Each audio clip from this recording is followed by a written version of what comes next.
Bonsoir à tous et bienvenue à Controverse, l'émission de débat contradictoire sur la télévision du Burkina. Plus d'1 milliard de francs CFA seront engagés pour la reprise des municipales du 28 mai prochain. La faute à des querelles politiciennes qui ont obligé les autorités à décider donc de la réorganisation de ces élections partielles et complémentaires. Il n'en faut pas plus pour susciter la polémique sur l'opportunité de cette reprise. Mais la vraie question qui se pose, est-ce que les choses sont désormais rentrées dans l'ordre? Sinon, est-on assuré de tenir ces élections dans les meilleures conditions? Pour en parler ce soir, nous sommes avec M. Aristide Béré. Il représente le ministère de l'Administration territoriale et de la décentralisation. Avec nous ce soir, le professeur Seni Ouedraogo, il est enseignant en droit. Il a conduit plusieurs études sur les questions de décentralisation. Il vient donc discuter avec nous ce soir. Et puis, pour parler de ce sujet, nous sommes avec M. Pascal Temaï-Benon du Mouvement du Peuple pour le Progrès, majorité. Avec nous aussi, M. Nathanaël Ouedraogo, il est de l'Union pour le Progrès et le Changement de l'opposition. Bonsoir à tous. Bonsoir. Voilà, bienvenue donc. Pour ce sujet, ce soir, nous allons donc parler de deux points majeurs, notamment l'opportunité, donc, comme on l'a dit, de la reprise de ces élections. Et puis, on verra est-ce que le système de notre décentralisation, notre système de vote, ne favorise pas très souvent aussi les crises au sein des municipalités. Mais tout d'abord, la première question à vous, Monsieur Béré, puisque vous représentez le ministère de l'Administration territoriale, qui décide donc de la reprise de ces élections. Pourquoi cette reprise? Merci, Monsieur Gongo. Je voudrais très rapidement rendre un hommage mérité au professeur Ouedraogo, si c'est mon professeur d'université, et également rendre hommage au doyen Pascal Temaï-Benon, qui fut secrétaire général du ministère. Et il n'est plus avec nous, mais il continue de nous aider d'une manière ou d'une autre. Et un clin d'œil fraternel à M. Nathanaël Ouedraogo, qui fait partie des clients en fait, du ministère, j'allais dire. Je dois dire pourquoi reprendre en fait, le processus électoral. Je dois dire que nous avons procédé à deux analyses. D'abord, une première analyse de type politique et une autre analyse de type juridique. Rappelez-vous, nous étions le 22 mai 2016. On a organisé des élections sur les 370 communes et arrondissements qui étaient concernés. 19 n'ont pas pu prendre part au processus électoral pour diverses raisons. Alors, question, est-ce que nous allons mettre entre parenthèses ces communes, ces 19 communes et arrondissements qui sont concernés, quand on sait que ces communes-là, quand on sait que la décentralisation constitue véritablement le levier de développement. Les communes ne constituent pas, de notre point de vue, une charge pour l'État. Vous savez bien également qu'en dépit des efforts qui ont été déployés par les chefs de circonscription administrative, notamment les gouverneurs de région et les préfets de département, pour la conduite des affaires courantes quand il y avait les délégations spéciales, le constat a été fait que certains partenaires au développement, certaines ONG, la coopération décentralisée, etc., n'arrivaient pas effectivement à trouver leur essor véritable dans le cadre des délégations spéciales. C'est pourquoi nous avons estimé qu'il n'était pas bon de mettre entre parenthèses le développement de plus de 500 000 Burkinabés parce que c'est notre devoir de proposer une nouvelle chance, de donner une nouvelle chance en tout cas à ces collectivités, aux populations qui y habitent pour qu'elles puissent s'exprimer de nouveau, de sorte à conférer une majorité stable et cohérente aux collectivités pour qu'elles puissent véritablement amorcer leur développement. L'analyse juridique également que nous avons fait a été que si vous regardez l'article 251 et 252 du Code général des collectivités territoriales, vous vous rendez compte qu'il est dit que si le fonctionnement de la collectivité est impossible, la dissolution est prononcée par décret pris en Conseil des ministres sur proposition du ministre de l'administration territoriale. Et la conséquence immédiate a été l'obligation d'organiser les élections conformément à l'article 252 du Code général des collectivités territoriales. Donc cette double analyse nous conduit bien évidemment à organiser les élections, à réorganiser en tout cas les élections dans les communes qui sont concernées. Oui, mais en fait, là, c'est beaucoup plus l'opportunité d'organiser, d'injecter 1 milliard. On va poser la question à M. Benoît, 1 milliard, alors que peut-être on aurait dû attendre le référendum annoncé avec la constitution de la Ve République, peut-être.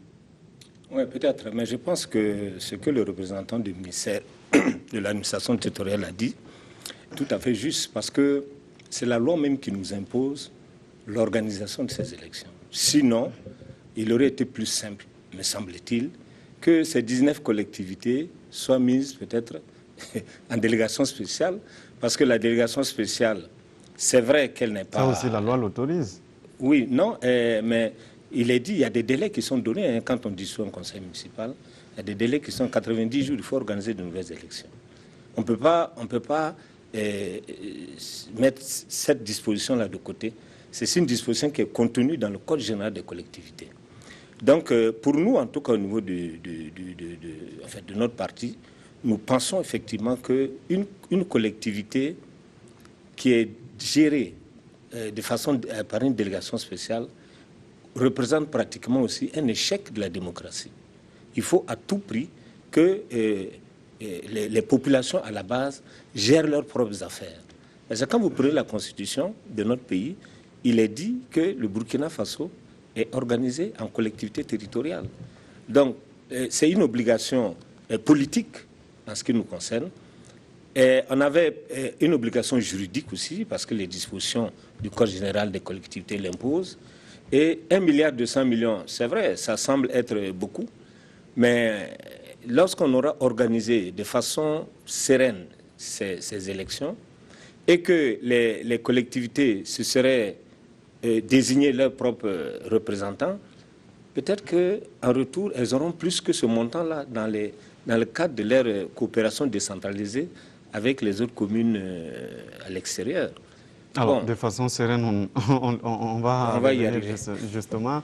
Alors, professeur Seni Ouedraogo, déjà, est-ce qu'il n'était pas peut-être opportun de continuer avec les délégations spéciales de l'œil de l'espère que vous regardez justement cette situation? En tout cas, merci M. Gongo de cette invitation. Je suis heureux d'échanger avec des gens que je connais bien, qui ont aussi une expertise avérée sur cette question, soit je dirais au regard de leur double compétence de théoricien et de praticien.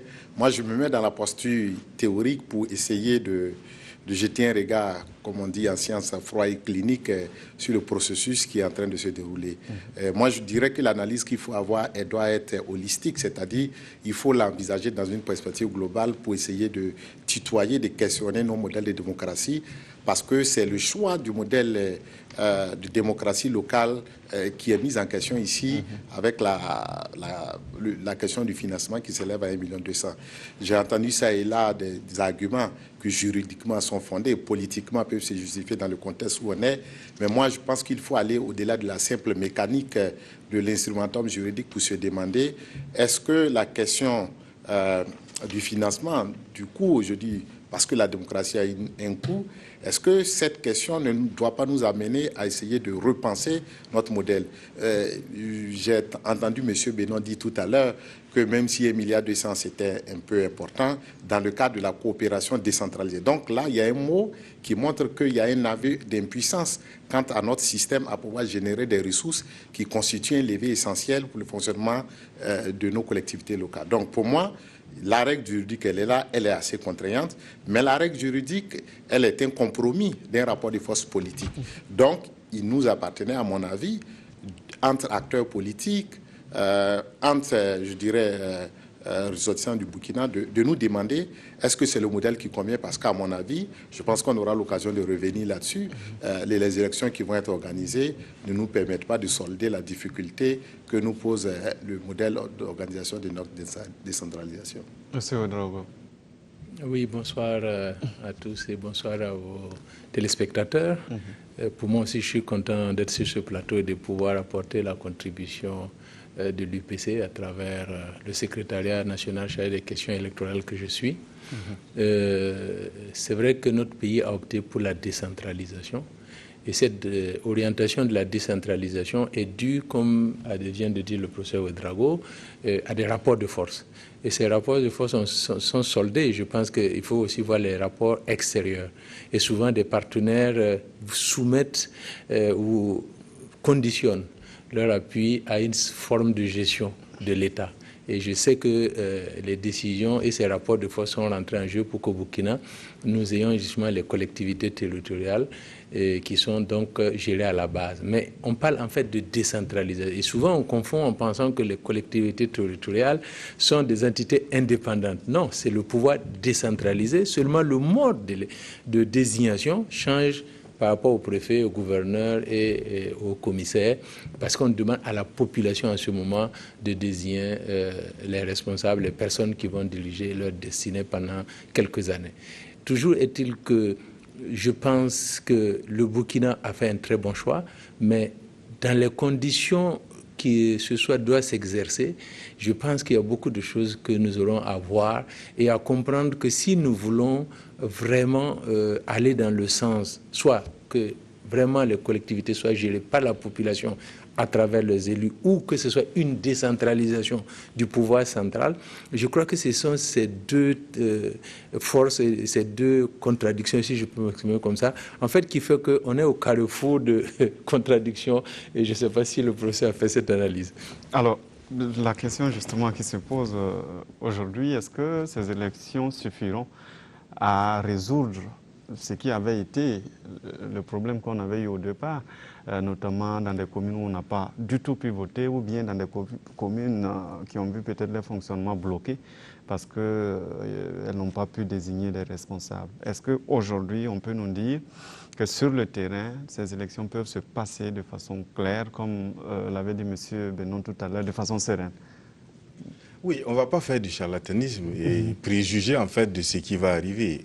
L'essentiel pour nous est qu'on n'organisera pas les élections tant que les conditions optimales de transparence, de sincérité, de tranquillité ne vont pas les caractériser.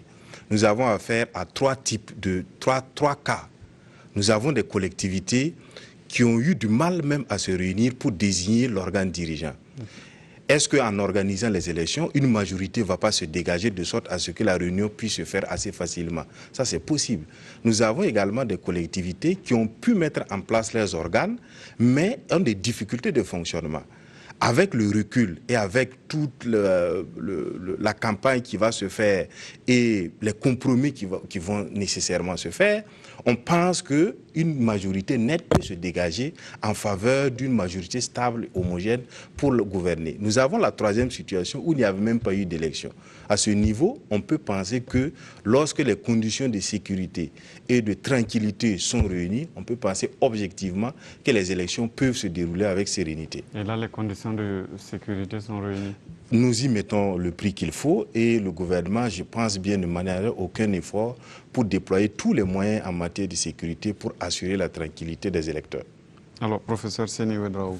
Moi, je suis tout à fait je dirais, à l'opposition du point de vue de mon cher ami Béré.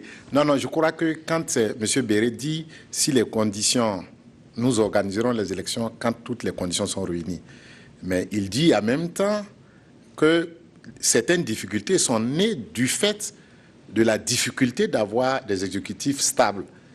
Donc aujourd'hui, on a constaté, en tout cas dans la mise en place des exécutifs locaux, que même à l'intérieur des groupes qui étaient majoritaires, se sont posés des problèmes.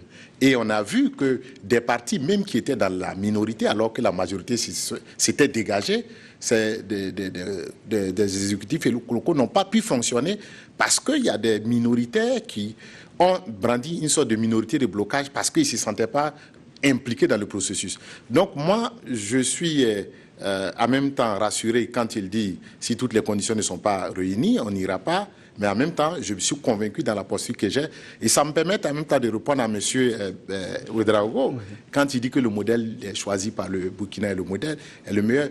Non, je crois que quand on regarde un certain nombre de considérations, les exigences, par exemple, de la Commission de Venise sur la démocratie, qu'elle soit au niveau étatique ou national, ou quand on lit la littérature, si on lit un auteur, imminemment bien connus comme Pierre Pacté et Ferdinand Mélin-Soukranian, dans leur ouvrage que nous présentons aux étudiants, celui de droit constitutionnel, à la page 144, les auteurs montrent bien que l'une des faiblesses des processus décentralisés peut résider dans le fait de recourir à un mode de suffrage universel indirect ou à une sorte de compromis quand il n'y a pas un consensus là-dessus.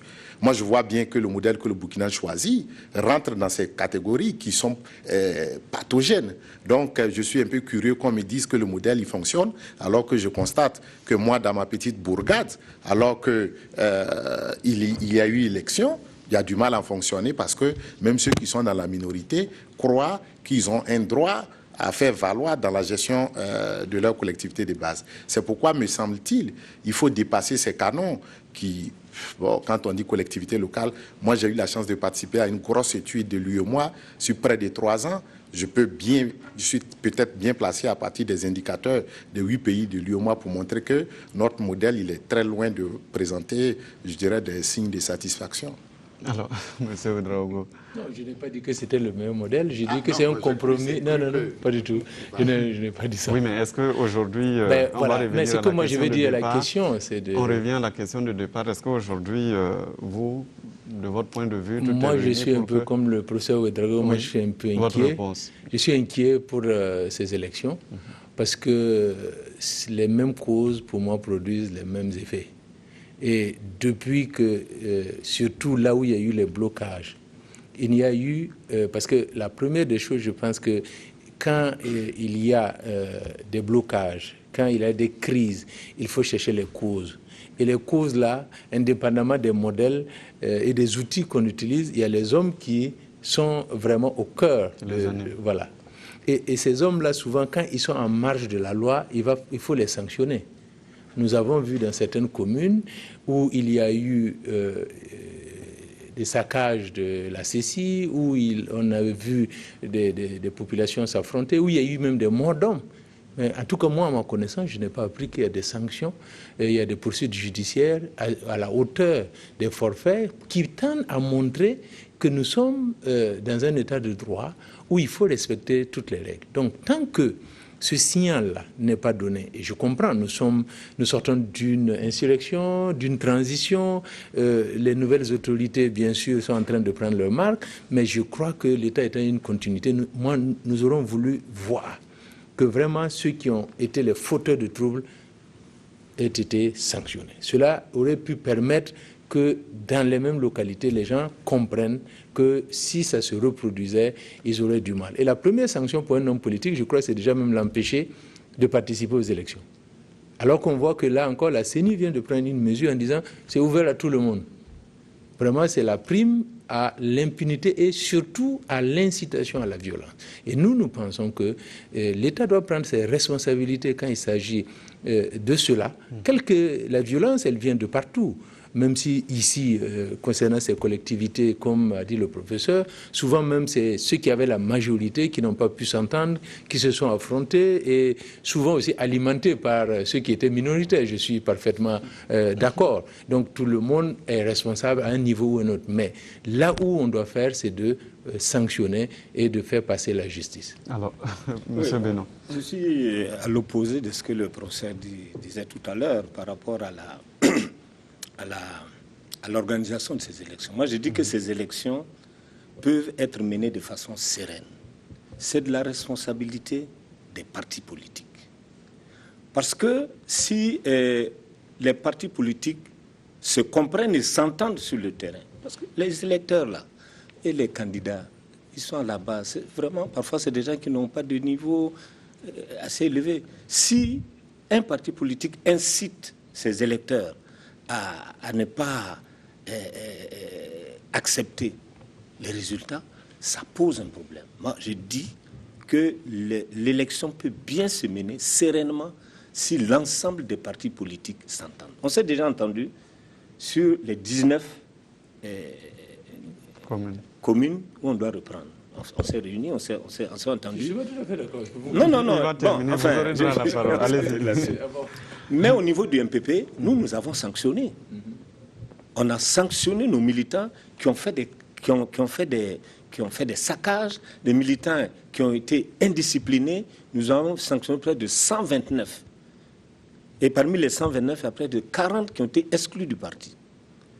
Et quand vous voyez le rapport que nous avons établi au 2e congrès qui vient de se tenir, les motifs sont bien précis. Nous avons des camarades qui ont agressé des opposants. Nous avons des camarades qui ont emporté des dossiers de candidature. Nous avons des camarades qui ont, comment on appelle ça, qui ont introduit des recours contre nous-mêmes. Vous voyez, c'est extraordinaire cette situation-là.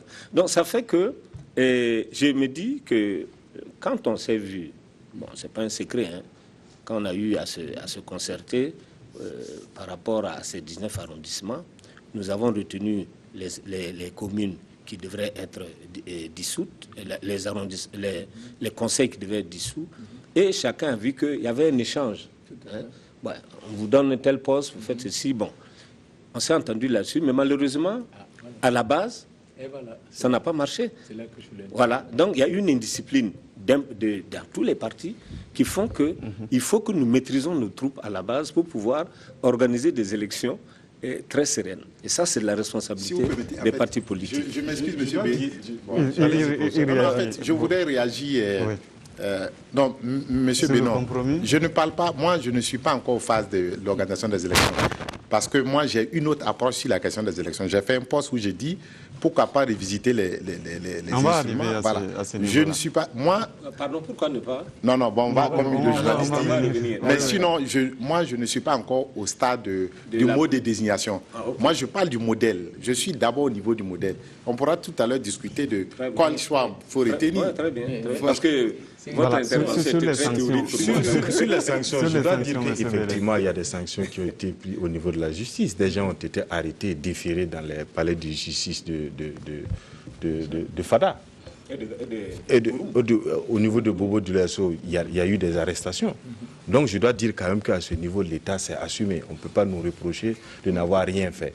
Deuxièmement, professeur, je dois dire également que le système fonctionne quand même, en dépit de sa perfectibilité. Sur 370 communes, vous avez seulement 19 qui ne fonctionnent pas. Et on veut jeter le bébé avec l'eau du bain. Je pense quand même que, regardons, le système est sans doute perfectible, il doit être amélioré, mais quand même, il fonctionne. Voilà. Et de notre point de vue, nous n'avons pas le droit d'être inquiets. Parce que quand vous êtes dans le processus de gouvernance, vous ne devez pas être inquiets. Vous devez rassurer et mettre les moyens qui conviennent pour rassurer les populations sur le terrain. Voilà. Oui. Professeur. Oui. Non, je voulais compléter parce qu'il Vous avez eu des compromis, il a dit. Oui, mais ce qui était bien, c'est que le ministère de l'administration territoriale, à un moment donné, avant de dissoudre, a dit, mais attendez, et c'était en conseil de ministre, après ce qu'on nous a dit, de laisser les partis politiques quand même s'entendre pour voir s'ils peuvent régler. Voilà. Et au lieu de dissoudre, ils sont revenus vers nous. Oui. On n'a pas pu régler le problème. Voilà. On n'a pas pu. Donc, et c'est pour ça que je suis inquiet. Je veux bien... Il y a quand même une démarche du gouvernement de revenir... Oui, non, mais quand ils sont venus, nous qui sommes les acteurs, on ne s'est pas entendu, on n'a pas pu trouver une solution pour que justement certaines communes, quand même où on avait un exécutif, où on sait que c'est les membres des partis politiques, des élus, des conseillers de tel ou tel parti, etc., on n'a pas pu. On n'a pas pu, je ne veux pas encore citer des exemples, mais souvent c'est à l'intérieur d'un même parti que déjà on n'a pas pu faire la conciliation, à plus forte raison appeler d'autres partis pour venir. Donc ce que je voulais dire encore une fois, nous sommes dans les phases de si, mais nous avons arrêté de faire des élections, donc on n'est plus dans le si les partis s'entendent. Est-ce que les partis se sont entendus déjà que des partis il fallait qu'on s'entende avant d'aller... Avant d'aller justement... On va aux élections, comment pourrait-on s'entendre justement en pleine élection? C'est pour ça que sachant que la période électorale est peut-être... Voilà, je suis parfaitement... C'est pour ça que moi je suis inquiet. Si on s'était entendu... Est-ce que quelque part l'État n'est pas allé un peu vite dans... Entre le 22 mai et la date de dissolution, il s'est écoulé quasiment un an. Voilà. C'était le 1er mars. Et on a tout fait pour rapprocher les positions. Oui. Voilà. On a rencontré les partis politiques dans un premier temps pour leur dire faites quelque chose, si vous ne faites pas, nous serons obligés d'appliquer la loi. Après, le président du FASO lui-même a instruit de poursuivre la concertation et de responsabiliser les acteurs politiques. Voilà. Nous pensons qu'à vous de jouer le jeu. Et les acteurs politiques n'ont pas été capables de s'entendre. Écoutez, vous savez, c'est des élections locales. Je comprends leur position aussi. Vous savez, il y a des considérations locales dans certaines localités où même si vous débarquez l'état-major du parti dans la localité, vous n'arriverez pas à régler le problème. C'est dire, il y a vraiment des... C'est du local en fait. Vous comprenez? Donc, vraiment, c'est au regard de cela, nous pensons que si les partis s'assument, en sanctionnant effectivement ou en écartant les militants indélicats qui ne respectent pas les directives de leur parti. Quant au mode, parce qu'un parti c'est quand même de la discipline, voilà, il appartient à ces partis-là d'expulser ces brebis galeuses des listes électorales pour assurer la sécurité des élections. Monsieur Benoît, c'est ce qui sera Oui, c'est exact. C'est-à-dire que c'est ce que nous avons fait en tout cas. Il y aura des candidats qui avaient remporté les élections qui ne seront plus candidats. Ah oui, non, il y en a qui sont même plus dans les structures, qui ont été sortis des structures. Il y en a qui ont été, bon, il y a un niveau de sanction, il y a l'avertissement, etc., etc. Mais ceux qui ont été exclus ne peuvent même pas figurer sur une liste. Et le Congrès est venu entériner ces exclusions-là. Donc, parce qu'ils ont posé des actes extrêmement graves contre la démocratie, et nous ne pouvons pas accepter ça. C'est le cas aussi à l'UPC? Oui, chez nous, en tout cas, l'UPC est un parti républicain où la violence même verbale n'a pas sa place. Ça, je crois qu'on a toujours montré que notre lutte est républicaine. Il n'y a pas de problème. Si, mais quand il s'agit de écoutez, parti contre en tout parti, cas, comme c'est le cas par exemple à Bouroum Bouroum, là ce n'était plus interne. Il y a eu des situations aussi où c'est des partis... Mais quand vous citez Bouroum Bouroum, qu'est-ce qui s'est passé à Bouroum Bouroum? L'UPC était qualifié pour aller aux élections. Oui.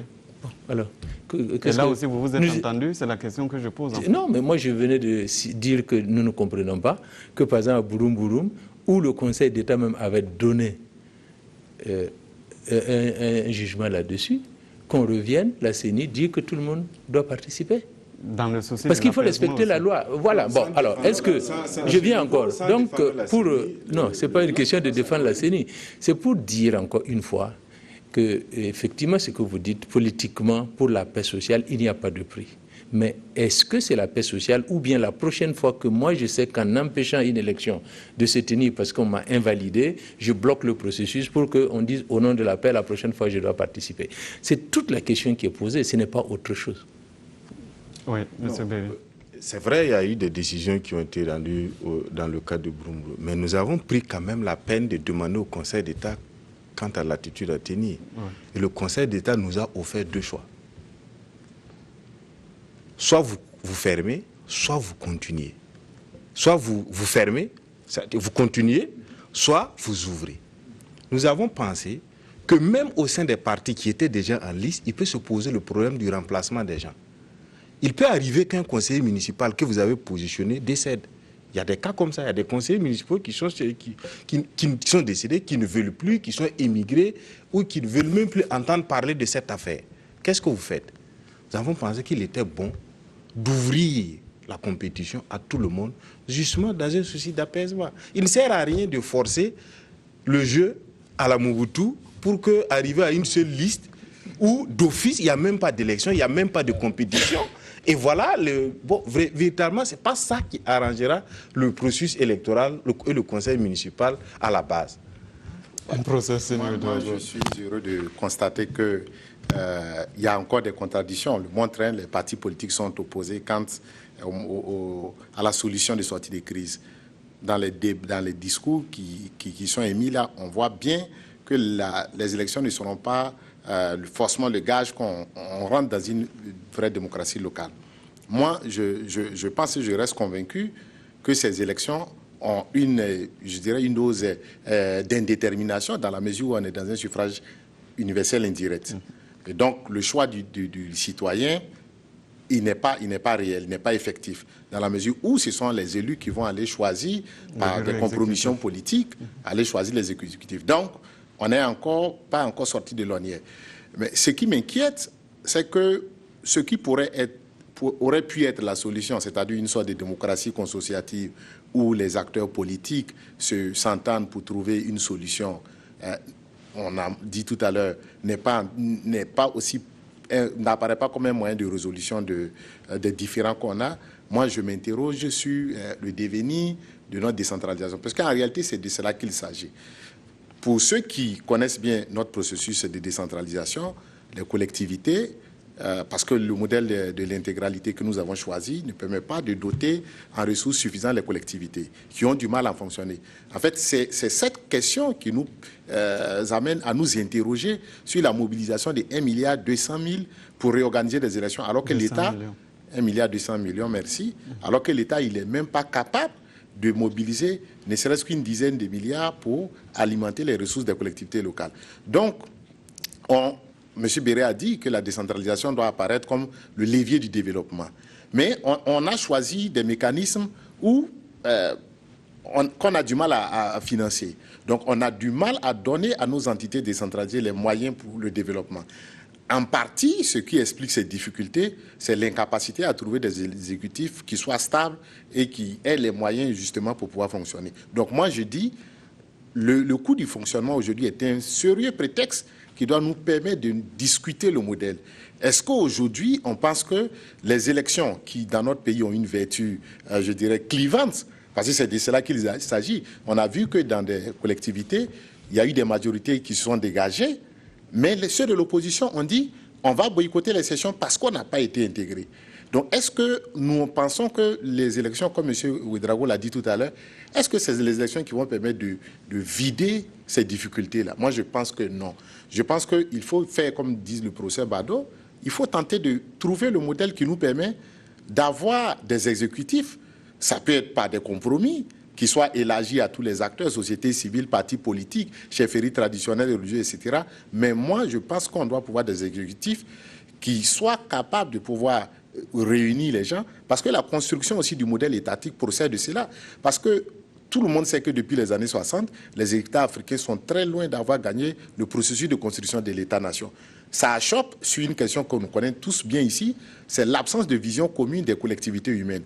Et les élections viennent apparaître comme un moyen de fragilisation de cette collectivité qui est en train de se créer. Donc moi, je pense, et je suis convaincu là-dessus, que les élections, moi, dans mon village, ça vient plutôt pour fragiliser le tissu humain qui est en train de se construire, plutôt que de trouver un autre modèle qui aurait pu consister de mobiliser les cadres de mon village avec ceux je dirais, du village, pour essayer de construire un modèle. En termes clairs, voilà, on est parti pour... en termes clairs, pour moi, les exécutifs locaux... Je termine. Moi, j'ai eu la chance, en 2012, de faire une longue série de formations sur le cycle de gestion des marchés publics dans plus d'une dizaine de collectivités. Mais quand on va les exécutifs, ils sont incapables de réceptionner les outils minimums de fonctionnement d'une collectivité. Donc, à partir de ce moment, moi, il m'est difficile de me convaincre que c'est ce modèle-là qui peut nous permettre de pouvoir amorcer le développement à partir de la base. On va aborder le modèle tout à l'heure. Monsieur Benoît ne partage pas, mais c'est ça aussi. Oui, Monsieur Benoît n'est pas d'accord avec vous. Écoutez le professeur. Extrêmement théorique, parce que c'est la question, c'était laquelle? Non, la question, c'est justement de réagir. Est-ce que finalement, on n'est pas parti plus pour se diviser Non, je pense pas. Je le dis et j'insiste parce que dans le système que nous avons, le modèle que nous avons, l'individu dans nos sociétés a plus d'importance que la structure dans laquelle il est. Et nous n'avons pas vraiment analysé parfois les contentieux électoraux par rapport à ça.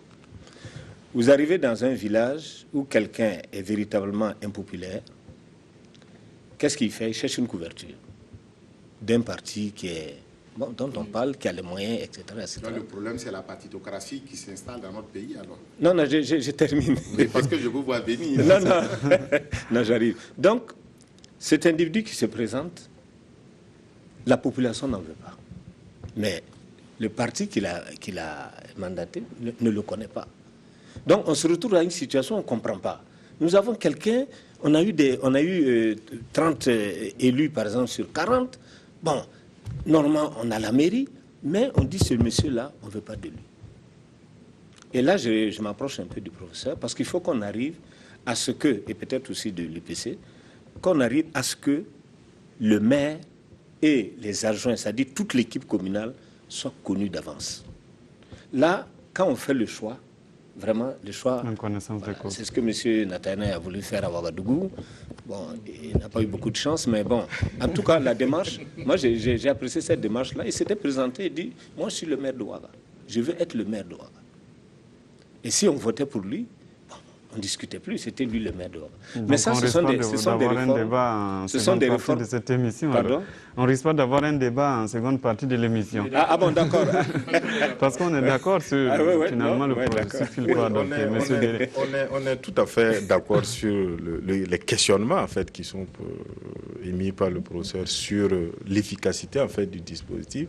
Mais je nuance toujours en disant le système est perfectible. Il est perfectionné, mais il est perfectible tout de même. Parce que quand même, nous avons 370 communes. Et ce n'est que 19 qui mobilisent autant d'énergie. Donc c'est dire que quand même quelque chose fonctionne à quelque part.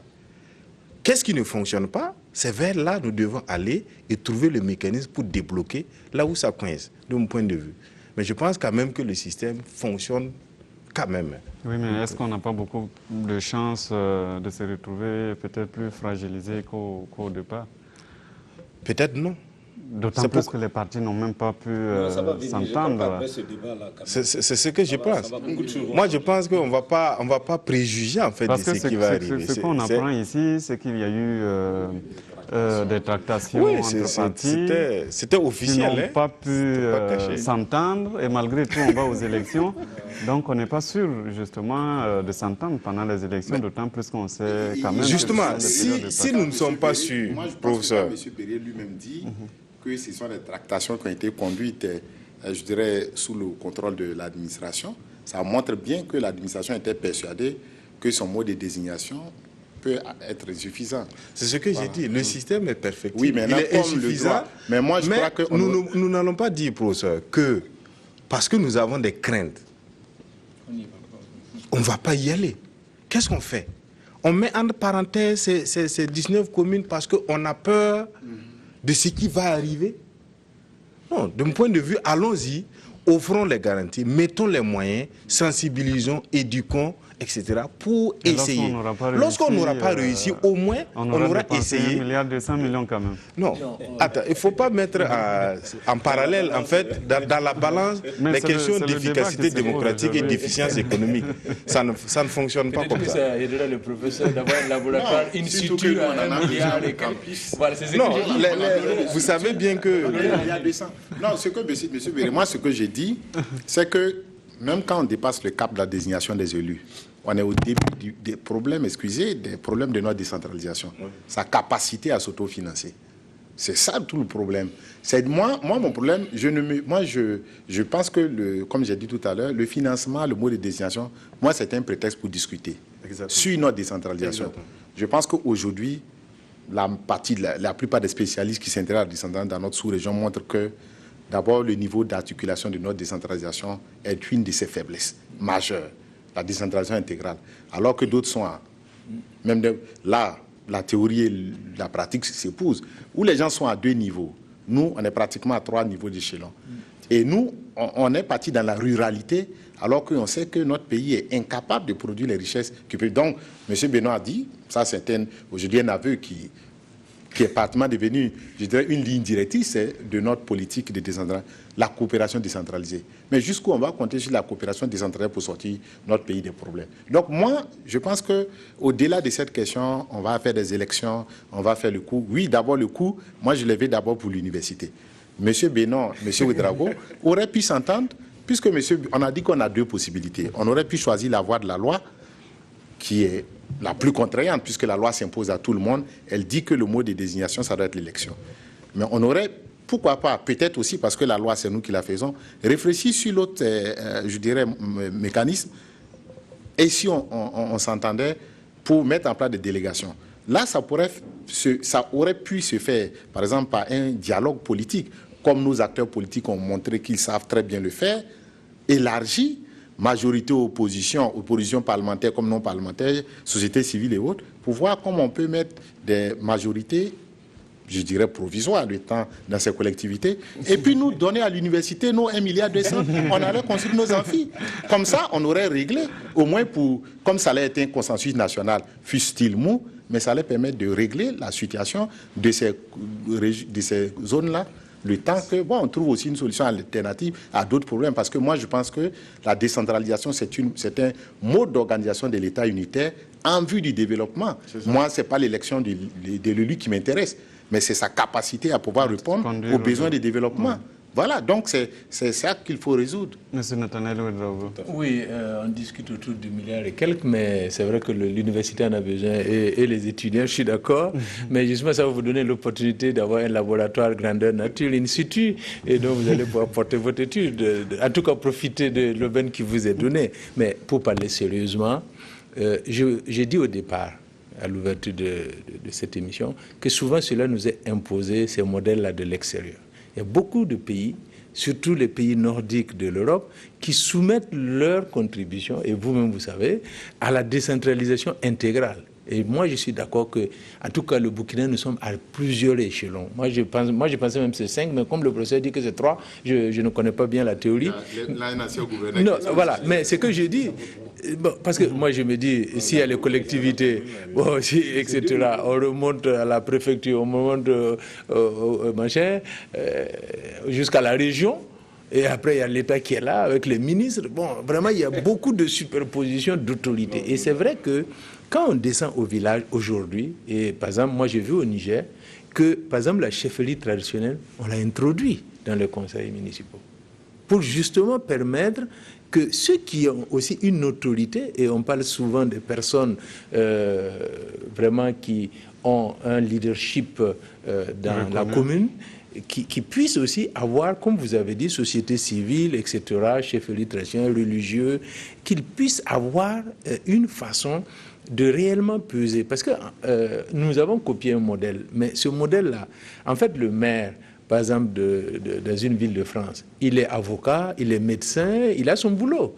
Il n'est pas payé du tout par sa collectivité. Il arrive parce qu'il y a un conseil qui va se réunir, dire pour notre commune, qu'est-ce qui est le mieux, c'est l'abribus ou etc. Alors que là, c'est l'inverse. C'est une autorité, c'est pour ça que j'ai dit au départ que c'est une décentralisation de l'autorité qui est là. Ce n'est pas justement une démocratie locale à la base. Et c'est souvent ces mots-là qui font que nous sommes dans une élection dont nous avons à l'UPC donné l'exemple. Parce que nous avons pensé que, comme vous dites, il y a quelque chose qui est là, nous sommes obligés de respecter. Même si vous pensez qu'on peut s'entendre sur le dos de la loi, l'UPC a toujours dit nous ne nous entendons jamais sur le dos de la loi. Nous sommes un parti républicain et la loi dit que quand une collectivité n'arrive pas à fonctionner, on dissout et on doit organiser les élections dans les 90 jours, sauf dans la dernière année. Exactement. Là, on peut mettre en délégation spéciale jusqu'à la fin de l'année. Sauf, maintenant, si l'élection s'est faite à plusieurs reprises, je crois qu'en ce moment, je crois 2 fois, si ma mémoire est bonne, dans l'article 251, en ce moment, on peut la mettre sous délégation spéciale pendant 3 ou 4 ans.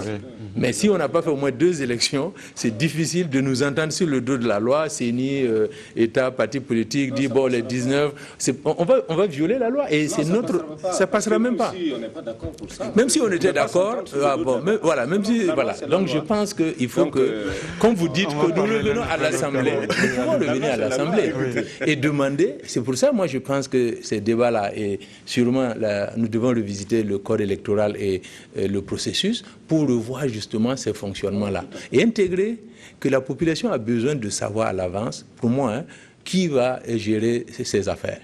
Et si cette personne-là n'est pas crédible, la population ne votera pas. S'il ne se reconnaît pas dans cette personne, et nous avons voulu, à la limite, nous sacrifier pour que ce modèle-là... Parce que quand j'ai dit que j'étais candidat de la ville de Ouagadougou, je savais les déluges d'argent qu'on a versé dans mon secteur pour que je ne sois même pas élu conseiller, à plus forte raison prétendre à être élu 2e fois, maire de Ouagadougou. Mais c'était intéressant, moi je trouve, quand dans une vie, vous pouvez parfois éclairer, apporter modestement ce que vous pensez de Donc, on va évoluer alors. Nous sommes à 2 niveaux de décentralisation. Bon, professeur du droit, moi je ne connais pas. C'est la commune et la région. Oui, la commune, la région, maintenant, c'est selon. Parce que la commune, on peut la diviser suivant qu'elle est urbaine ou elle est rurale.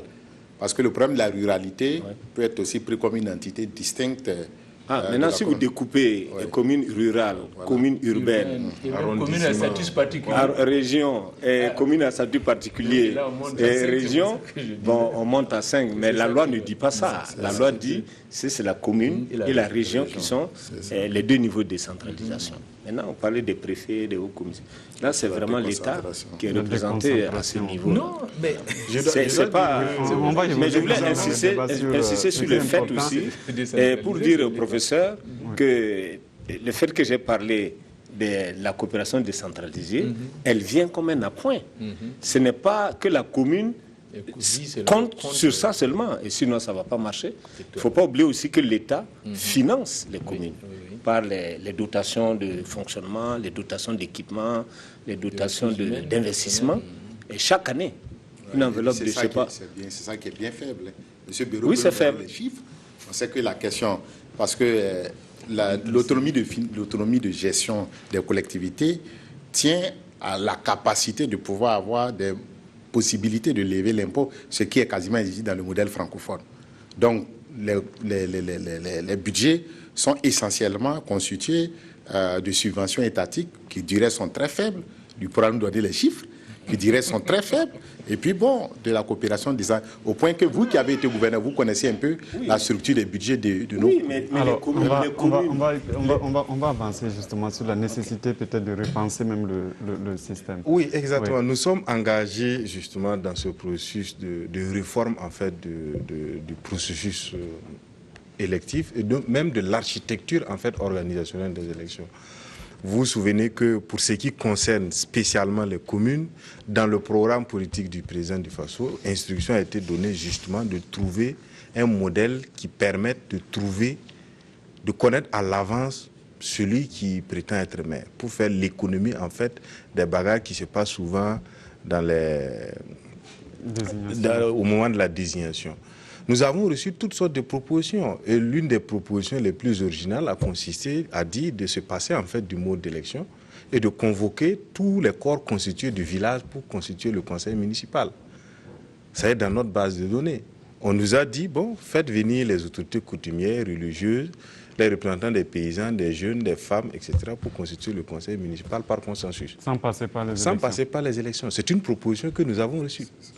Donc c'est tout cela qu'il faut tamiser et voir comment trouver le mode le plus efficace qui satisfait en même temps les impératifs démocratiques. Voilà. Non, moi je suis très intéressé par ces genres de réflexions qui, à mon avis, permettent de sortir, je dirais, des grands canons, comme M. Nathanaël a dit, qu'on prétend toujours être imposé de l'extérieur. C'est vrai que la question de la démocratie, c'est une concurrence de modèles. Il y a un qui a triomphé, c'est celui libéral. Et ça aussi, c'est de la démocratie. Voilà, c'est de la démocratie, c'est le choix. Donc, par exemple, M. Nathanaël a dit, lui, s'était proposé pour être maire. Ça, c'est bien, ça veut dire qu'on connaît déjà le chef de file, je dirais, de la gouvernance locale. Mais moi, en même temps, ça m'amène à me poser des questions.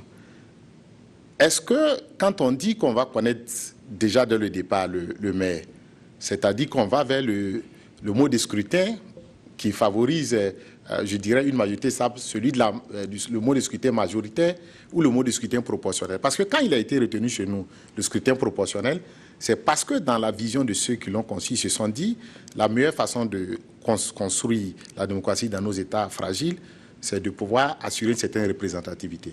Je pense que c'est un peu ça qui a valu. Donc si on dit on veut connaître le maire, est-ce qu'on reste toujours, je dirais, dans le paradigme du mode de scrutin proportionnel, où on va vers un mode de scrutin majoritaire qui va permettre de dégager, mais avec l'inconvénient qu'on va exclure une partie, et ça revient sur la problématique qu'on a aujourd'hui, c'est qu'il y a des majorités dans des endroits et des minorités disent les majorités ne vont pas gouverner. Donc moi, toutes ces questions mises ensemble me disent peut-être que l'élection, pour moi, n'est pas forcément le mode qui permet de concilier, je dirais, des objectifs. Vous savez bien que tout mode de scrutin, au-delà de la computation des voix en siège, est un choix politique. Pour les élections municipales, nous sommes partis de la proportionnelle au plus fort est. On a vu que ça émiettait en fait le conseil municipal. On a proposé la proportionnelle la plus forte moyenne pour assurer la stabilité. Et on arrive aujourd'hui au constat qu'avec ça, ça ne fonctionne pas. Alors, nous sommes donc en train de faire des simulations pour assurer le mode le plus efficace possible. Parce que vous le savez bien également, il n'y a pas un mode très parfait. Chaque mode a des avantages et des inconvénients. C'est tout cela qu'il faut mettre en balance et trouver le consensus politique entre les acteurs, et on ira dans ce sens-là. Alors, M. Ouedraogo, sur la proposition qu'il vient de dévoiler, la possibilité de se retrouver peut-être entre habitants du village. Oui, mais le problème, c'est bien, hein, je trouve que c'est original, mais d'un autre côté, on va déplacer le débat. Parce que les représentants des paysans, par exemple, ils vont le choisir comment? Par une élection, et là, non, par exemple, non, c'est un exemple, mais il y aura une élection, et cette élection, on a vu à la Chambre de commerce tout ce qui, comment ça s'est passé. Donc ça va créer encore des crises. Ce qui est sûr, c'est que moi, je pense qu'il n'y a jamais un système qui est parfait. Il y aura toujours, comme vous avez si bien dit, des avantages, des inconvénients, mais il faut essayer de trouver celui qui prenne le moins d'inconvénients possible. Et moi, je pense que c'est mieux, par exemple, de le venir, par exemple, par village, au lieu que ce soit proportionnel, que les listes là soient justement à la majorité. C'est-à-dire que vous remportez la liste. Si vous êtes dans le village, vous remportez les 2 conseillers. Non, pas tout Guili, parce que vous n'êtes pas dans tous les villages. Si vous prenez comme c'est là où il y a 36 villages, vous pouvez remporter 3-4 villages et ne pas remporter. Non, je viens. Déjà, on résout le problème de miettement des voix où dans le même village, comme il a dit, il y a 2 conseillers de 2 bords différents, de 2 mentalités, souvent les étrangers, les autochtones, etc.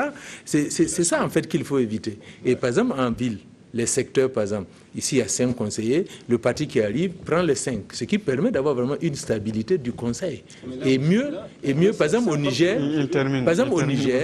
pour les élections législatives, vous savez, quand vous faites une liste au Niger, pour les élections législatives, quand le parti, par exemple, gagne 2 députés, alors qu'il fallait 7, on peut choisir le dernier qui était sur la liste. C'est le parti, une fois, qui désigne la personne. Ce qui fait que les 7 candidats se battent tous à armes égales parce qu'ils savent qu'une fois qu'on gagne 2, 3, chacun, ce n'est pas une question de liste. Pour dire encore qu'il y a un problème, quand vous avez une tête de liste, les autres, qu'est-ce qu'ils font? C'est tout ça qui amène aussi des crises.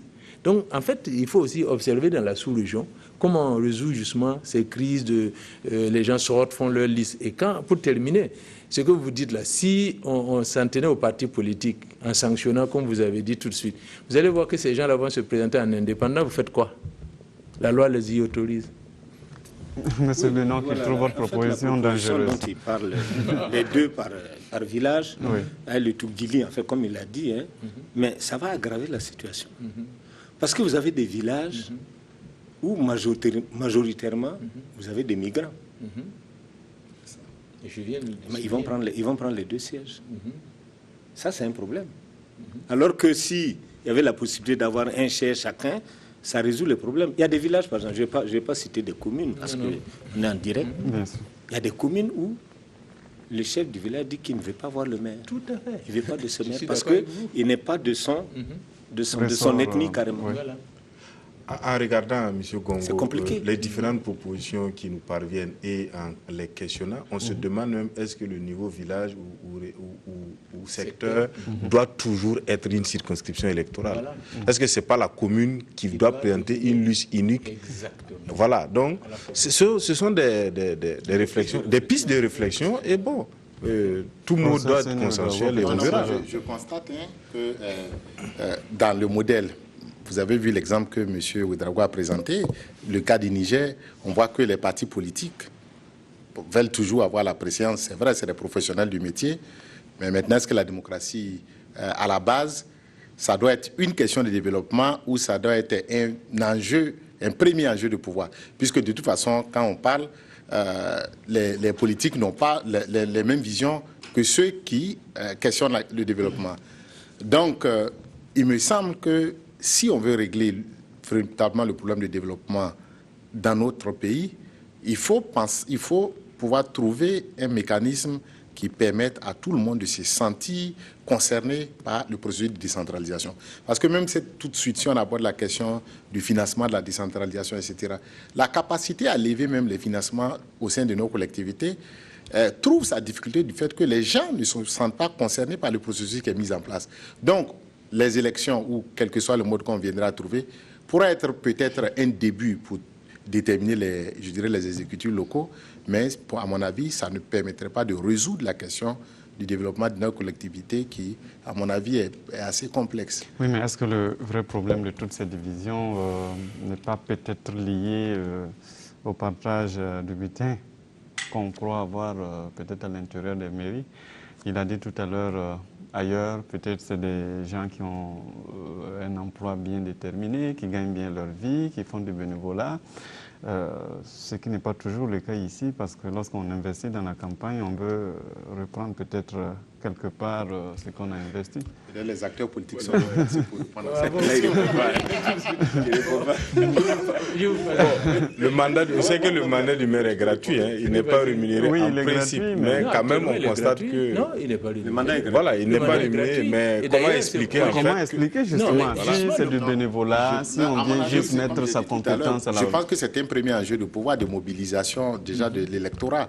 Voilà. Donc on sait que par le passé, les lotissements ont été invités à fonds de commerce pour pouvoir mobiliser, je dirais, les électeurs. Donc, ça peut expliquer que les partis politiques aient un intérêt majeur. Et je crois que les partis politiques savent que la période entre deux élections ne doit pas être une période morte. Ça doit consister toujours à de l'animation. Et la conquête, à mon avis, de certains pouvoirs locaux est un moyen pour pouvoir maintenir, je dirais, la flamme politique. Oui, mais quand à l'intérieur d'un même parti, il y a des divisions, toujours des querelles entre les membres du parti, est-ce qu'à ce moment-là, ça ne devient pas beaucoup plus une question de gain? Pas forcément de gain. Parce que dans les partis aussi, les gens, c'est des positionnements stratégiques que les gens font. Certains vont, par exemple, être des conseillers municipaux pour mieux se faire connaître par les principaux leaders du parti. Peut-être que ça peut être un moyen pour arriver au niveau de la région ou bien pour arriver dans les bureaux politiques. Donc, c'est de la stratégie. Chacun y va, voilà, de ses moyens. Voilà. Donc, je pense que c'est tout ça qui... Oui, non, moi je pense que, bien sûr, quand on prend une population donnée ou un groupe de personnes données, il y a sûrement chacun a ses ambitions et ses objectifs. Mais je pense qu'il y a quand même un fond qui veut qu'il y ait des gens qui s'intéressent à la chose publique, qui s'intéressent à la gestion, qui s'intéressent par exemple à comment on peut apporter un mieux-être à la population. Et moi, par exemple, je sais que beaucoup de mes camarades, nous étions dans des situations où, sincèrement, nous gagnons bien notre vie, où, sincèrement, mais on s'est dit, mais avec toutes ces ressources, on parle justement du milliard, est-ce qu'on n'aurait pas pu faire autre chose? Est-ce qu'on ne pourrait pas faire mieux? Est-ce qu'on ne peut pas, etc. Donc, il y a quand même des gens qui viennent à la politique dans cette visée de se dire, est-ce qu'on ne peut pas donner une orientation en étant à tel endroit, à tel niveau de responsabilité?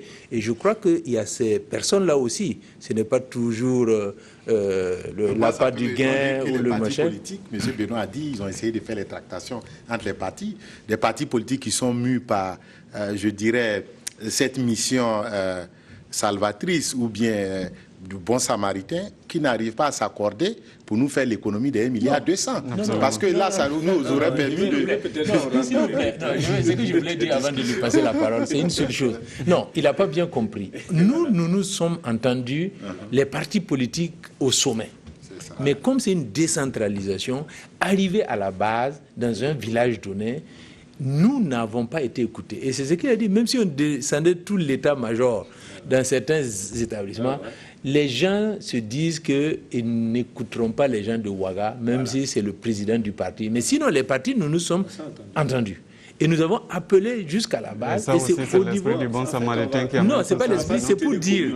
Non, c'est pour dire... Voilà, on ne va pas citer les communes. On va évoluer parce que... Après, il y a des sanctions. Voilà, il y a des sanctions qui ont été prises à partir du moment où le parti, et comme il dit, chez nous aussi, il y a eu des décisions comme ça, où des gens sont interdits justement de se représenter cette fois-ci. On va évoluer. On a Draman Guéné qui nous a rejoint avec les questions des téléspectateurs, puisqu'on l'a dit, les téléspectateurs ont la possibilité d'intervenir aussi, de poser des questions. Bonsoir Draman Guéné. Bonsoir Simon Gongo. Alors, on a fait la synthèse des questions qui sont posées ce soir. La première question vient de Ouagadougou ici même. Et Brahma et Bazier Pour lui, sa question s'adresse aux représentants du ministère de l'administration. Alors, il se demande pourquoi ne pas trouver au préalable une commission de réconciliation pour apaiser les cœurs avant d'organiser ces élections-là, d'injecter plus d'1 milliard de francs CFA à ces élections, dont l'issue, selon lui, est incertaine. Alors, pour lui, les mêmes causes risquent de poser les mêmes effets. Maurice Sanou de Bobo de Lasso, lui, il trouve que ces élections ne devraient pas se reprendre, dit-il, parce que l'argent jeté, c'est de l'argent jeté par la fenêtre. Alors, la logique voudrait qu'on plonge ces communes-là dans des délégations spéciales et ça pourra leur porter conseil. Monsieur Bonkongo de Ouagadougou, pourquoi les candidats qui étaient source des conflits dans les communes sont toujours en lice? Alors pour lui, le ministère devrait prendre des sanctions pour de nature à écarter les risques. Tanti Rebecca de Bérégadougou estime que les politiciens imposent les gens aux populations, les populations qui ne connaissent même pas ces gens-là. Alors il faudrait que les bureaux politiques des partis là, laissent les populations choisir leurs candidats. Madi Zoromé de Tinkodogo, lui, estime que c'est aux politiciens de cotiser pour prendre en charge l'organisation de ces élections, parce que ce sont elles-mêmes, les politiciens eux-mêmes, qui sont à l'origine de ces échecs. Pour lui, l'État ne doit pas payer pour l'irresponsabilité des politiciens. Ce sont ses mots. Alors, Alexis Kaboré de Waïguia se demande pourquoi mettre plus d'1 milliard de francs CFA dans des élections dans seulement 19 communes, des communes qui ne peuvent même pas mobiliser 1 milliard. Alors pour lui, il serait judicieux pour lui de mettre ces communes sous délégation spéciale et de leur allouer ce milliard-là pour le développement local. Voilà l'essentiel des questions qui nous sont posées. Merci à vous, Draman Guéné. Alors tout de suite, on va aller rapidement. Il y a des questions qui avaient trouvé réponse. Quand je vois notamment la question de l'argent jeté par la fenêtre, on en a parlé ici, mais beaucoup plus la commission de réconciliation. C'est une question d'Ibrahima Bazier de Ouagadougou. Pourquoi ne pas, au préalable, peut-être avoir une commission de conciliation, peut-être au sein des communes, qui pourrait prendre en charge ce genre de questions? Et au cours de nos échanges, vous avez sans doute remarqué que ce ne sont pas les commissions de réconciliation qui ont manqué. Le ministère, d'abord, dans un premier temps, a fait jouer ses représentants au niveau local, les hauts commissaires, les gouverneurs, les préfets des départements. Ça n'a pas marché. Le niveau central s'est immiscé à travers des missions terrain. On a pensé qu'en dépêchant des gens de Ouagadougou pour sensibiliser, essayer de concilier les positions, ça allait marcher. Ça n'a pas marché. Instruction a été donnée de responsabiliser les partis et formations politiques pour rapprocher les positions. Et vous l'avez constaté ici, les partis ont joué le jeu et finalement, ça n'a pas marché. Je dois dire que vraiment, tout a été fait pour concilier les positions. Malheureusement, ça n'a pas donné les résultats escomptés. Est-ce que, qu'est-ce qui coince?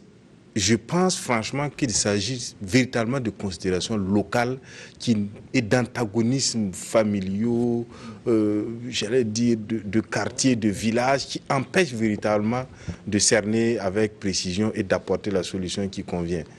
Et il y a des candidats qu'il fallait tout simplement écarter, qui sont peut-être... Ça, c'est de la responsabilité. La loi ne nous permet pas de le faire. C'est aux partis politiques qui pensent, en dépit des directives qui sont données par le bureau politique, de les sanctionner au besoin et de les écarter des listes, parce que les partis politiques ont toujours ce dernier mot-là dans la composition des listes sur le terrain. Moi, je ne suis pas tout à fait d'accord, puisque c'est ce que vous venez de dire. J'avais déjà dit que si vous faites ça, les gens se représentent en indépendant. Mais l'indépendant, vous savez bien que par expérience, M. Nathanaël, les indépendants ne sont pas très bien représentés.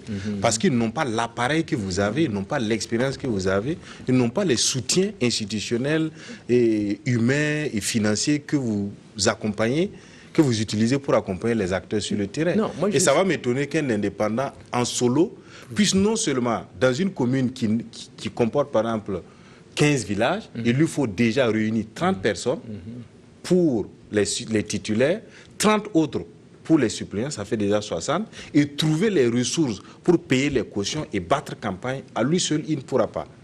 il profite véritablement de l'appareil du parti pour s'imposer. C'est de mon point de vue. Oui, bon, peut-être que dans le fonctionnement des partis, vous ne savez pas tout à fait, mais quand vous prenez une commune, quelqu'un qui veut être maire et qui est à la source de crise, il a tout un monde derrière lui. Il a des conseillers, il a des gens, il s'appuie sur quelque chose. Effectivement, le parti vient lui donner souvent le cadre. En tout cas, je ne sais pas dans les autres partis, mais à l'UPC où nous n'avons pas beaucoup d'argent, rarement nos députés et nos élus, vraiment à la base, ne reçoivent pratiquement pas grand-chose. Moi, je sais que chez moi... Nous subventionnons quand même les partis politiques pendant la campagne. Oui, on avait divisé la dernière fois, on s'est retrouvé avec 17 francs par conseiller, ce que l'UPC a reçu, candidats et suppléants et compris. Le total nous coûte environ 1 milliard. Oui, mais ça c'est l'ensemble, c'est le processus. Ouais. Mais ce que je veux dire par là, c'est que remettre le problème, moi je pense qu'il faut que la loi cadre ça, en disant que réellement, et moi je pense que c'est important, si quelqu'un a des faits avérés de blocage, pour moi, c'est même pas de violence. Vous avez été élu conseiller, on sait que de manière délibérée, vous avez entraîné des blocages, on peut vous sanctionner, puisque vous êtes politicien, à ne pas vous représenter, par exemple, à la prochaine, peut-être dans 5 ans ou dans 4 ans, s'il ne restait que 4 ans. Ça permettrait déjà aux gens de réfléchir. Oui, ça peut être inscrit dans le code, voilà, et qui permet que la justice, au moment venu, on puisse dire que quelqu'un est inéligible sur la base du fait que, ayant été élu, il a été au cœur d'un problème, etc., etc. Alors, et en ce moment, on met les pendules à l'heure et on permet à de nouvelles personnes. Parce que ce que vous avez espéré, c'est ça. Nous tous, nous espérons qu'au sortir de ces élections, il y aurait de nouveaux élus, que ce ne seraient pas les mêmes qui vont revenir en tant que conseillers pour résoudre le problème. C'est l'espoir de nous tous. Alors, Tanti Rebecca de Bérigadougou, elle s'adresse aux partis politiques. Elle estime que les politiciens imposent toujours des gens qui ne sont pas très souvent populaires. Et donc, finalement, ce sont ces personnes qui sont au centre de quelques crises. Chaque parti a son mode de choix, de candidat, quoi. Chez nous, ça a été fait à travers des primaires. Bon, et les primaires se sont tenues pratiquement dans toutes les communes. Les gens se sont présentés, ils ont rempli des fiches de candidature. Bon, ils sont passés devant une assemblée qui a décidé, bon, toi, on ne veut pas de toi, un tel. Bon, voilà. Donc, on a fait les choix au niveau des communes. Maintenant, il se trouve que quelqu'un, et on en trouve beaucoup, qui pensent qu'ils sont populaires, alors qu'ils ne le sont pas. Donc, ils se plaignent, moi je suis populaire, on ne me choisit pas. Mais si vous êtes populaire, vous devez normalement passer correctement au niveau de l'Assemblée. Moi, j'ai présidé des assemblées, un peu dans le centre-nord, où il fallait choisir les candidats à la députation. Et ça, véritablement, on vous présente, vous parlez, vous dites, voilà, moi je suis candidat, on vous décrit, tout le monde vous regarde, et on vous fait sortir. Quand vous sortez, on pose les questions à l'Assemblée. Ce monsieur-là, vous le connaissez? Oui. Est-ce qu'il y a une série de questions qu'on pose? Et en définitive, l'Assemblée dit, bon, lui, on peut le prendre. Oui. Donc, je ne sais pas comment ça se passe à l'UPC ou dans les autres partis. Je ne dis pas que c'est parfait, parce qu'on a eu beaucoup de problèmes. Parce que malgré tout... on a eu beaucoup de problèmes. Bon, il faut perfectionner, il faut améliorer ça. Mais imposer les candidats, c'est véritablement une très mauvaise pratique. Alors, M. Madi Zoromé de Tenkodogo estime que c'est au parti politique de se cotiser pour financer ces élections parce que vous êtes à l'origine des problèmes. Bon, je pense que ceux qui iront voter, ce n'est pas forcément des politiciens, c'est avec leurs contributions et leurs impôts qu'on l'utilise. Donc, je pense que, encore une fois, c'est des enjeux qui sont là et qui s'imposent à la nation et pas simplement aux politiciens que nous sommes. Et c'est à notre corps défendant souvent que ces personnes-là agissent. Et je pense que je vais vraiment aller dans votre sens. Nous devons faire attention à ne pas toujours jeter l'eau du bain avec le bébé. Et se dire que malgré tout, l'Afrique, le Burkina Faso, nous sommes en train d'aller vraiment vers des lendemains meilleurs. D'autres ont mis des centaines de siècles pour arriver là où nous sommes. Et pour moi, le fait qu'il y ait quelques difficultés, et là je partage ce que vous avez dit tout à l'heure, sur 370 communes, il y en a une vingtaine. Ça veut dire que 350, c'est bien passé. Et je crois que ça montre aussi qu'il ne faut pas oublier que nous sortons d'une insurrection. Nous sortons vraiment d'une transition. Et je pense que le pouvoir, comme j'ai dit, est en train de s'établir. Les normes républicaines, nous allons les retrouver. Et c'est pour cela que ce soit au MPP ou dans d'autres partis, les sanctions sont prises, que ce soit au niveau des partis, mais que ce soit au niveau de l'État. Et moi, je suis sûr que dans 5 ans, au sortir de ces élections, nous risquons, en tout cas, moi j'ai bon espoir que ce processus-là sera déjà rodé et qu'on ne va pas assister à ce tiraillement. Par exemple, le MPP, ce n'est pas pour le défendre, mais c'est un parti qui a été constitué rapidement, souvent avec du tout venant. Et puis, il faut à un moment donné décanter, trouver une ligne que chacun accepte, ceux qui n'acceptent pas vont partir, et en ce moment, on retrouve une cohésion. Je crois que pour nous dire que c'est nous qui devons financer ça, non. Vous serez d'accord avec M. Alexis Kabouré de Waïguia, qui ne comprend pas pourquoi mettre plus d'1 milliard pour organiser des élections dans des communes qui ne sont même pas capables de mobiliser. Moi, je dirais que, contrairement à ce que M. Ouedraogo vient de dire, en fait, c'est pas que les populations, je crois même qu'elles sont plus en avance que les politiques. Ce qu'elles demandent, elles sont conscientes qu'on a beaucoup de progrès à faire. Mais elles disent seulement, on peut faire plus d'économies sur le modèle tel qu'il existe. Au lieu de prendre 1,2 milliard pour les éjecter dans des élections sans être sûr que ça va produire quelque chose, si vous, les partis politiques, vous ne pouvez pas cotiser pour prendre ça en charge, attendez-vous pour mettre... C'est ce qu'elles disent. Donc, je pense qu'elles sont plus en avance que les politiques. Voilà. Donc, on ne rejette pas le modèle, mais on pense qu'on peut trouver des mécanismes pour le rendre plus fluide. Moi, personnellement, vous avez vu mon poste. Je pense qu'on peut revisiter les outils qui ont été utilisés dans la Grèce antique. Le MPP et l'UPC, on peut organiser les arènes dans chaque village. Ils vont faire une nuit des gladiateurs et puis on règle la question définitivement. Sous la Grèce antique, ça se faisait. On peut faire des tirages au sort. On peut permettre aux gens de faire comme sous Sankara, ils vont s'aligner dans mon village et puis on règle la question. Donc, on peut réfléchir. On peut passer par des billes aussi. Des billes, pourquoi pas. Je pense qu'on a vomi tous ces gars à Gamay, mais je pense que c'est une idée originale. On peut, parce qu'on est passé des bulletins multiples au bulletin unique, c'est un progrès, c'était le souci de l'économie. Yaya Gamé nous dit, il y a des billes qui peuvent faire plus d'économie. La CENI peut réfléchir sur ce modèle et puis le ministère va voir comment les billes qu'on a tous utilisées à 25 francs peuvent nous permettre de faire l'économie. Voilà, donc il faut réfléchir sur le modèle et puis voir comment on fait des économies d'échelle pour financer ces collectivités qui n'ont pas... On va s'arrêter là pour aujourd'hui. Merci à vous d'être venus. Controverse est finie pour aujourd'hui. Nous avions sur ce plateau M. Aristide Béré du ministère de l'Administration territoriale et de la décentralisation. Avec nous ce soir aussi le professeur Seni Ouedraogo, enseignant à l'université de Ouagadougou. Avec nous ce soir, M. Pascal Temaï-Benon du Mouvement du Peuple pour le Progrès. Et avec nous, M. Nathanaël Ouedraogo de l'Union pour le Progrès et le Changement. Merci d'être venu et merci à vous de nous avoir suivis. Merci à toute l'équipe technique et tous ceux qui nous ont aidés à préparer cette émission. Bonne suite de programme sur la RTV.